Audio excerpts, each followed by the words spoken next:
Ասայի, որ այն ինչ որ մենք պետք է քննարկենք քաղաքատարկյալ եւ ցանկացած այլ թեմա, նա առնչվում է մի խայտարակ իրավիճակի մեջ, այն է, ասում են ատելության խոսք, ասում են ինչ որ այլ բաներ, բայց իրականում դա վաղուց կոչվում է դոմեստիկ ռասիզմ,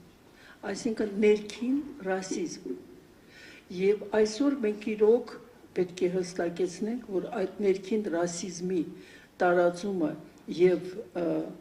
ընդգրկված խավերը Հայաստանում բավականին մեծ են։ Եվ հստակ պետք է մի բան արձանագրենք։ Այն խավը, որը գրագետ է, որը օրինապահ է, որը հստակ ճանաչում է եւ այլոց արժանապատվությունը եւ յուր արժանապատվությունը, այսօր հայտնվել է մի վիճակում, որը պես քպայական շատ քաղաքագետներ անգամ ասում են ընդդիմությունը թշնամի է, այսինքն այլախոսը, որովհետև ես ընդդիմադիր չեմ կարող կոչվել, որովհետև ես կուսակցական չեմ մասնակցել ինչ-որ մի այդպիսի բաների մեջ, բայց ցանկացած այլախոս Հայաստանի Հանրապետությունում այս իշխանության կողմից ճանաչում է որպես թշնամի, ոչ թե որպես ընդդիմություն, ոչ թե ժողովրդավարության որևէ մի առումով անհրաժեշտ տառ եւ այլն։ Դա թշնամություն է, այսպես ասած, տարածում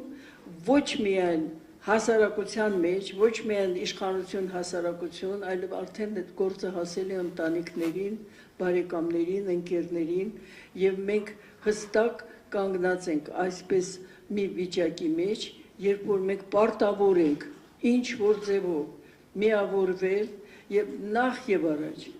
այդ քաղաքբանտարկյալները, որը միաժամանակ անձնական ատելության թիրախ են դարել եւ վենդետայի մի նոր 21-րդ դարում մի փուլ է, ես կարծում եմ մենք պետք է կարողանանք միավորվենք եւ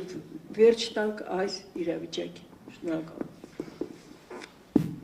Շնորհակալություն Տիկին Ալավերդյան, ես հիմա խոսքը կփոխանցեմ Տիկին Զունիկ Աղաջանյանին, Տիկին Աղաջանյան